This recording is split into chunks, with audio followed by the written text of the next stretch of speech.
Karen, King Saul had banned every medium and spiritist from Israel. That night, he put on a disguise. He walked to a woman who raised the dead, and he asked her to bring back Samuel. Samuel came back. He was furious. To understand why Saul did what he did, you need to understand what had happened to him by 1 Samuel 28. He had started his reign as the most impressive man in Israel, literally the most physically impressive. The text says there was no one like him among all the people, tall, handsome, chosen by God. He had been anointed by the prophet Samuel himself, and for a time it had worked. But Saul had been disobeying God for years, small disobediences at first, then larger ones. He had offered a sacrifice he was not supposed to offer. He had spared a king he was commanded to kill. Each time Samuel had told him the same thing: because you have rejected the word of the Lord has rejected you as king. And then Samuel died. That is the detail 1 Samuel 28 opens with, almost as a one-sentence warning before the story begins. Now Samuel was dead. The one man who had been the voice of God to Saul was gone, and the Philistines had massed at Shunem with an army so large that when Saul saw it, the text says his heart trembled greatly. He had never been afraid like this before, and God was not answering him. He had tried everything: dreams, the Urim, the prophets, nothing. The silence of God when you are used to hearing from God is a specific kind of terror that the text captures perfectly. And it was in that silence, with the battle one day away, that Saul decided to do the one thing he had personally outlawed. He had expelled every medium and spiritist from Israel. This was not incidental. This was a direct command of the law of Moses. Consulting the dead was explicitly forbidden. Saul knew this. He had enforced it himself. And now, in disguise, in the middle of the night, with 2 of his men, he was looking for one. His servants found him a woman at Endor. He went to her at night, in disguise, and he said, "Divine for me by a spirit, and bring up for me whoever I tell you."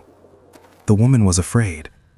She said, "You know what Saul has done, how he has cut off the mediums and the spiritists from the land. Why are you laying a trap for my life to bring about my death?" She thought it was a trap. She thought this stranger had come to test her, to catch her practicing the forbidden thing so she could be executed. This was the specific fear of a woman who had been living in hiding because of a law the man standing in front of her had personally created. Saul swore to her, "As surely as the Lord lives, no punishment will come to you for this." And that oath is extraordinary if you think about it. He is swearing by the Lord, the same Lord whose law he is about to violate, that she will not be punished for violating it. He used the name of God to guarantee protection for an act forbidden by God. And then he said, "Bring up Samuel." The woman asked who she should bring up. He said, "Bring up Samuel." And then the woman screamed. The text uses a word that means she cried out in terror. This is crucial. She had not been expecting this to work. She had been a spirit medium her whole career, and this time, something actually came, and it terrified her. She looked at the man in disguise and she said, "Why have you deceived me? You are Saul." She recognized him in that moment, probably because of something in the spirit's reaction, or because the presence of a genuine manifestation had shattered whatever pretense she had been maintaining. She knew who he was. And Saul said, "Do not be afraid. What do you see?" She said, "I see a spirit coming up from the earth." He said, "What does he look like?" She said, "An old man is coming up, wrapped in a robe." And Saul knew it was Samuel, and he bowed his face to the ground and paid homage. This detail is critical. Saul cannot see Samuel. The dead man appears to the witch, not to the king. Saul has to ask what this figure looks like. He is the one who demanded this seance, and he cannot even see what it produced. He is on his knees in the dark, asking a woman to describe a ghost to him. Samuel said, through the witch, or possibly directly to Saul. The text is ambiguous. "Why have you disturbed me by bringing me up?" Beyond the And gate. Saul told him everything. "The Philistines are at war with me. God has turned away from me and answers me no more, not by prophets, not by dreams. And I called to you to tell me what I should do." Samuel's response is one of the most devastating speeches in the entire Old Testament. He did not comfort Saul. He did not offer hope. He said, "Why do you ask me, since the Lord has turned from you and become your enemy? The Lord has done to you as he spoke by me. He has torn the kingdom out of your hand and given it to your neighbor David." And then Samuel said, "Moreover, tomorrow you and your sons will be with me, and Israel with you will be given into the hands of the Philistines." Moreover, the word the Bible uses, not just you, tomorrow, you and your sons, with me, in death, and it will happen tomorrow. When Saul heard this, he fell full length on the ground, filled with fear because of Samuel's words. The text says he had no strength in him. He had not eaten all day and all night.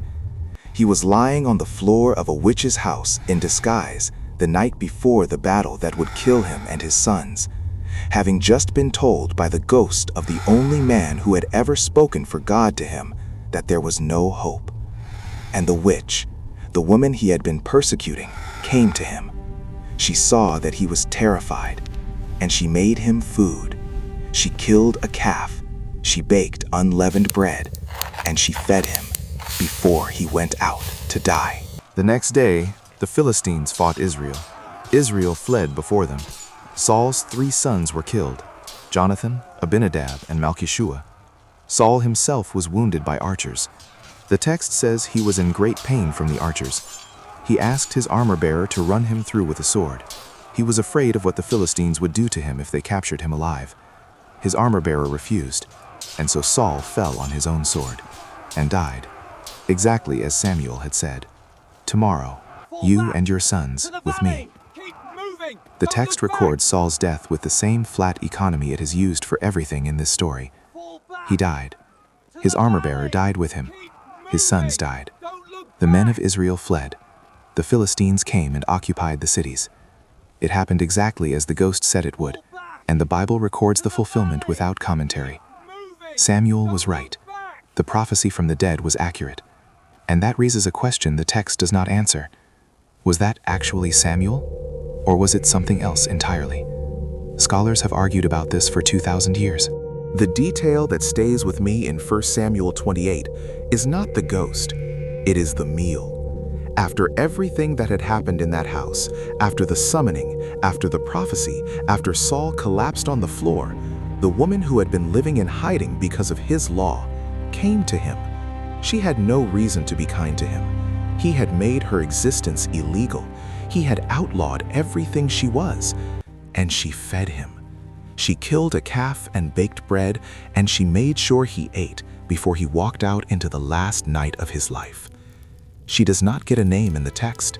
She is the woman, the witch of Endor, and she fed a dying king who had persecuted her because she could see that he needed to eat. That act of human kindness in the middle of one of the strangest nights in the entire Old Testament is what makes this story impossible to forget. This is 1 Samuel 28. This is Bible true crime, and there are more stories like this one, stranger than this one, buried in the chapters nobody reads.